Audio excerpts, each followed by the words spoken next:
Des défenses du consommateur, on revient sur la forte fusion. Après l'essai sur route, c'est impeccable. On n'a plus de claquement au niveau de suspension, c'est nickel. On a appelé client et aujourd'hui, on va poursuivre avec la distribution et le remplacement de la pompe à huile. Donc là, on est sur des travaux d'un niveau de technicité un cran au-dessus de tout ce qui est entretien général. Ça va faire plaisir à nos détracteurs qui viennent matin, midi, soir dire que ah bah oui, vous faites que des révisions, vous prenez pas de risques, cela. Alors que les risques, c'est le propre de notre métier matin, midi, soir. Bref.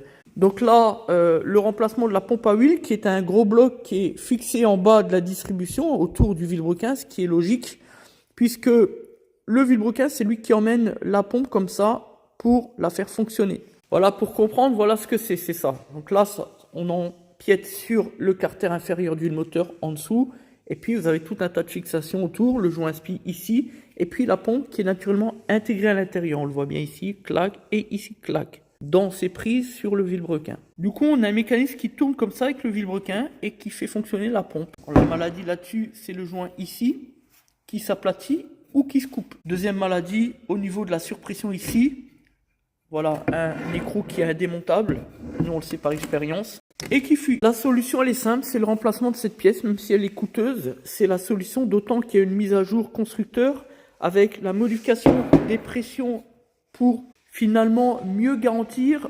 l'intégrité du moteur. Voilà. Pour ceux qui sont spécialistes PSA, ils le savent, pour les autres forcément.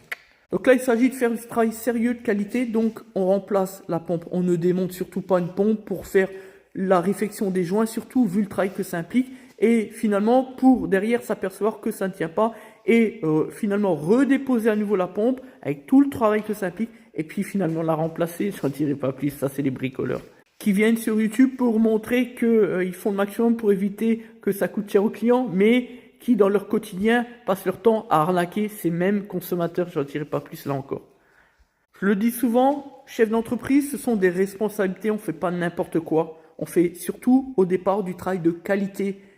Même si il est vrai, on doit toujours respecter le consommateur et faire des réparations qui correspondent exactement à leur demande. C'est parti, donc on dépose le bac ici, torque de 30, comme ceci pour retrouver le support moteur que l'on va devoir déposer naturellement. On sécurise, idem pour le faisceau qui gêne un peu,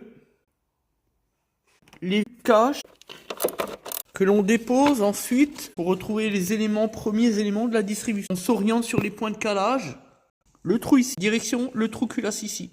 Comme ceci, on décroche le bocal DA pour se donner un peu de marge, de place. Passe en dessous, le 15 pour détendre la croix accessoire. Et on dépose la poulie d'ampère